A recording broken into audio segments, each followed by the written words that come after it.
Hello दोस्तों, मेरा नाम अभय साहनी है। आपका स्वागत है मेरे चैनल ब्रेव मोटिव में। दोस्तों, कई लोग ऐसे होते हैं जो अपने जीवन में बहुत परिश्रम करते हैं लेकिन उन्हें सफलता नहीं मिलती। वे लोग बहुत निराश हो जाते हैं और निराश होकर भगवान से शिकायत करने लगते हैं कि मेरे इस जीवन की कोई कीमत है भी या नहीं, मेरे अंदर कोई हुनर है भी या नहीं। उन्हें बहुत ज्यादा हीन भावना महसूस होती है, उनका आत्मविश्वास डगमगा जाता है। दोस्तों, भगवान के द्वारा बनाई गई कोई भी चीज बेकार नहीं होती। हर इंसान के अंदर कोई न कोई हुनर जरूर होता है जिसकी मदद से वह जीवन में सफलता प्राप्त करता है। दोस्तों, चलिए एक स्टोरी से समझते हैं कि आखिर हमें अपने आप को बेकार और छोटा क्यों नहीं समझना चाहिए। दोस्तों, एक बार की बात है, एक युवक जिसका नाम राजू था, वह उदास बैठकर कुछ सोच रहा था। उसी समय भगवान उसके पास आए। भगवान को अपने समक्ष देखकर राजू बहुत हैरान हो गया। भगवान ने राजू से पूछा कि तुम उदास क्यों हो, क्या परेशानी है। राजू ने भगवान से कहा, हे प्रभु, मुझे जिंदगी में बहुत असफलताएं मिली हैं, अब मैं निराश हो चुका हूँ। भगवान, मुझे बताइए कि मेरे अंदर कोई प्रतिभा है भी या नहीं, मेरे इस जीवन की कोई कीमत है भी या नहीं। भगवान ने राजू की बात सुनकर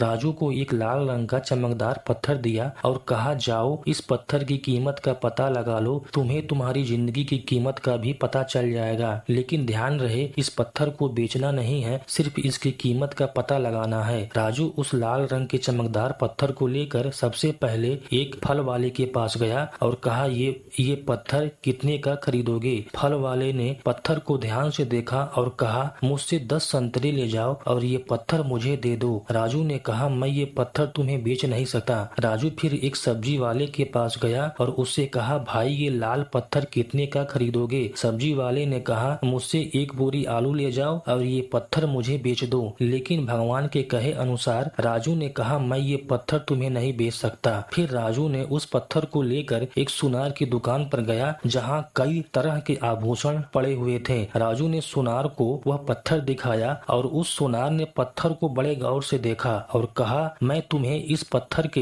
1 करोड़ रुपए दूंगा, ये पत्थर मुझे बेच दो। फिर राजू ने माफी मांगी और कहा, मैं ये पत्थर नहीं बेच सकता। सुनार ने कहा, चलो ठीक है, मैं तुम्हें 2 करोड़ रुपए दूंगा, ये पत्थर मुझे बेच दो। सुनार की बात सुनकर राजू चौंक गया, लेकिन सुनार को मना कर वो आगे बढ़ गया और एक हीरे बेचने वाले की दुकान में गया। हीरे के व्यापारी ने उस लाल चमकदार पत्थर को पूरी 10 मिनट तक देखा और एक मलमल का कपड़ा लिया और उस पत्थर को उस पे रख दिया। फिर व्यापारी ने अपना सर उस पत्थर पर लगाकर माथा टेका और कहा, ये पत्थर तुम्हें कहाँ से मिला। ये इस दुनिया का सबसे अनमोल रत्न है। अगर इस दुनिया की पूरी दौलत भी लगा दी जाए, उसके बावजूद भी इस पत्थर को नहीं खरीद सकते। ये सुनकर राजू स्तब्ध रह गया और सीधा भगवान के पास गया और उन्हें अपनी आप बीती बताई। और फिर उसने कहा, भगवान, अब आप मुझे बताइए कि मेरे इस जीवन की क्या कीमत है। भगवान ने कहा, फल वाले ने, सब्जी वाले ने, सुनार ने और हीरे के व्यापारी ने तुम्हें तुम्हारी जीवन की कीमत बता दी है। भगवान ने कहा, हे मनुष्य, किसी के लिए तुम एक पत्थर के टुकड़े के समान हो और किसी के लिए बहुमूल्य रत्न समान हो। हर किसी ने अपनी जानकारी के अनुसार तुम्हें उस पत्थर की कीमत बताई। उस हीरे के व्यापारी ने इस पत्थर को पहचान लिया। ठीक उसी तरह कुछ लोग तुम्हारी कीमत नहीं पहचानते, इसलिए जिंदगी में कभी निराश मत हो। इस दुनिया में हर मनुष्य के पास कोई न कोई ऐसा हुनर होता है जो सही वक्त पर निखर कर आता है, लेकिन उसके लिए परिश्रम और धैर्य की जरूरत है। भगवान ने कहा, अगर तुम सूरज की तरह चमकना चाहते हो तो पहले सूरज की तरह जलो, उसके बाद तुम्हें सफलता अवश्य मिलेगी। दोस्तों, ये वीडियो आप लोगों को कैसी लगी कमेंट बॉक्स में जरूर बताइएगा। अगर पसंद आया हो तो हमारे चैनल को लाइक करें, शेयर करें और सब्सक्राइब कर लें ताकि आप लोगों को इसी तरह मोटिवेट करने वाली लाइफ चेंजिंग वीडियो मिलती रहे। मिलते हैं नेक्स्ट वीडियो में, तब तक के लिए जय हिंद, वंदे मातरम।